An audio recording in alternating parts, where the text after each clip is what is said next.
Today, we'll be getting into the 10 scariest punishments that oppressed women for centuries. And in order to understand how these punishments came to be, we'll need to understand being boxed in. So, the oppression of women is complex in conversation and it requires more than a quick few minutes. However, I think I can find a way to give context necessary into understanding it. So, the oppression of women has always been controlled by men and justified by culture and religion. So to visualize this is men, the foundation, and here my two fingers are culture and religion. Here, we have our dazzling little ring in the center to represent women. Women are centered within these walls, so they can't turn or seek aid or relief from one another direction, as they're all interconnected. So religious oppression could have been tied into a cultural law, and that law would have been put in place by a man. So another example was the punishment for SA in some cultures is that the violator's wife is given over to the victim's husband or father for him to SA her as he wishes as revenge. So the reason to box women into the center focus is pretty simple. It is resentment. The men of history had idealized God to be male in figure himself, and yet the creator and birth giver of life bestowed the power of reproduction onto women. Women had the one power no man could, and it was something they couldn't understand, and therefore they attributed adulterous power to women, and then felt an intense need to rigidly control and strip them of it. Remember, people fear what they don't understand. And now that we have some context we can keep in mind through the video, our next segment will be about witchcraft seduction. So, the witch hunts throughout Western history were an underlying persecution of women who did not conform to patriarchal societal norms of the times. Ones that require women to be quiet and passive and submissive. No, the witch persona challenges the structure of overarching male governance. She is female transgression. Women's weakness was seen as the reason for increased suspicion and blame for succumbing to the temptations of the devil. But simultaneously and hypocritically, they were also an excuse for it. So let's look at the 1692 case of Margaret Rule as an example, which saw both her prosecution and her defense use it in their case. The prosecutor was said to have presented a titillating argument for women's willingness to be possessed, whether adulterously by men or spiritually by devils. Meanwhile, Margaret's defense used her willingness to be possessed to defend her by reinforcing the traditional assumptions of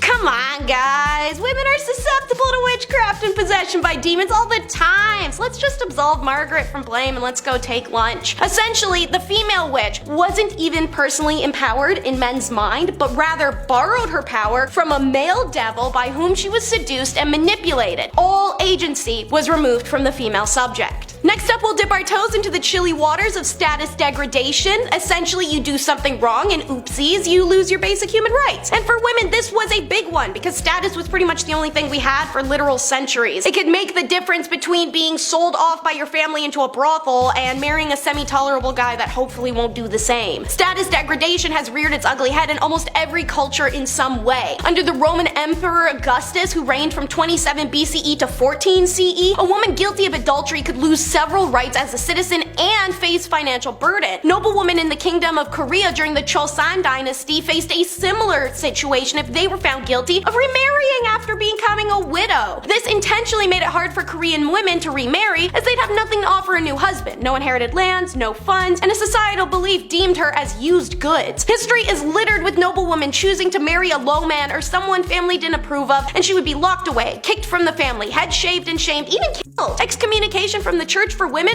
had a very similar effect as status degradation. This punishment also addresses the despisement of widowers. Next is sati. So sati was never meant to be a punishment, rather a Hindu custom that symbolized a marriage's closure after a spouse had died. It was at first a voluntary act for a husband or wife to go into their deceased partner's funeral pyre while intoxicated or having already drank poison. However, with time it became a forced practice in which some regions where screaming and begging women are dragged and thrown into these blazes, as it's believed a widow had no role to play in society and that they're a burden. This is where the oppression factor comes in, as the true meaning of the act faded and was replaced by a patriarchal mindset that the woman was used damaged goods that could serve no purpose any longer without a husband. Another deciding factor that caused many families to force unwilling brides to their demise was ownership of wealth or property, since all possessions of the widow devolved to the husband's family upon her death. It was considered selfish for a widower not to end her life, and her alternative was living a life of having renounced all social activities, shaving her head, and only eating boiled rice and sleeping on a thin coarse mat. While sati is highly associated with India, it did occur in other regions, having spread with Hindu migrants Southeast Asian islands, such as Java, Sumatra, and Bali, but also in Indonesia.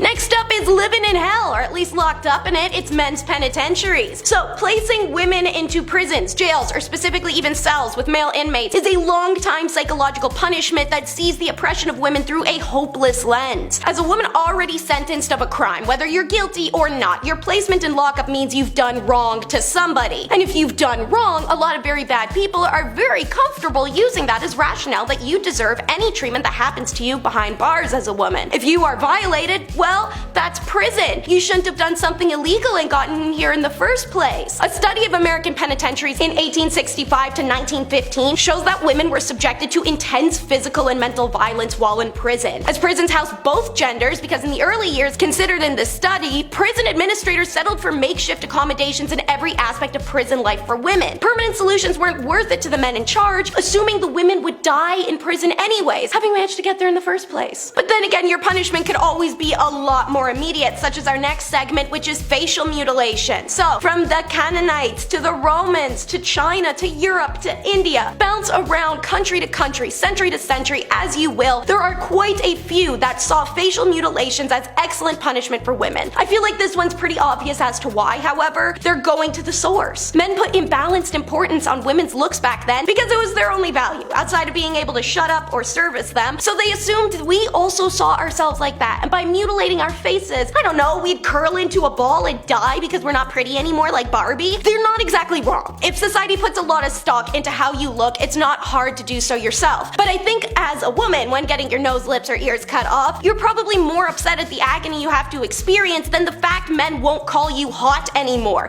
And that's what they wanted women to be hurt by with the punishment, not the actual pain of the features being removed, because even a woman's physical punishment was about men. This next punishment still happens today. It's FGM, so female down there mutilation. Researchers of today have traced the practice to Egypt in the 5th century BC, and the geographical distribution of FGM suggests that it originated in the west coast of the Red Sea, used by those throughout history that were hell-bent on either ending entire races and ethnicities, specific people's lineages, or just to control what a woman did and when with her hoo-ha. FGM can come in the form of sterilization, which is a mutilation to the woman's pubic zone in order to prevent her from having relations the men controlling her do not approve of. For example, in several clans in Eastern Africa and Peruvian Indies, they will sew up and clasp together the exterior lips and folds of the female privates to prevent intercourse before marriage, leaving only a small opening for urine and menstruation blood to exit. In this space, infection can brew due to clots or bacteria buildup, and when it comes time for the girl to be married, her first night with her husband, her first experience is having that cut back open, then intercourse consecutively, and that's not something I even want to ever imagine. Over in Assyria, we look at how one woman-hating king set the tone for centuries of governing women. So our main evidence on the status of women in ancient Assyria comes from the law codes as written by the conveniently psychotic king Tiglath-Pileser of the first Middle Assyria. He tailored the laws and codes to be completely around women, their disgusting, audacious existence, and how they were mere currency to be controlled. Example, if a woman was to have a miscarriage, a law stipulates when they have prosecuted and convicted her, they shall impale her on stakes without burying her. If she died in having lost the pregnancy, they'll impale her on stakes without burying her. Either way, you're getting impaled. Assyrian law makes it clear that a wife's physical well-being depends solely on the whim of her husband, stipulating that a man may whip his wife, pluck out her hair, mutilate her ears, or strike her, as it bears no penalty. As per Assyrian law 15, if men were to come home and find his wife in bed with another man, he can kill both of them without liability. If his wife was being violated by an intruder against her will,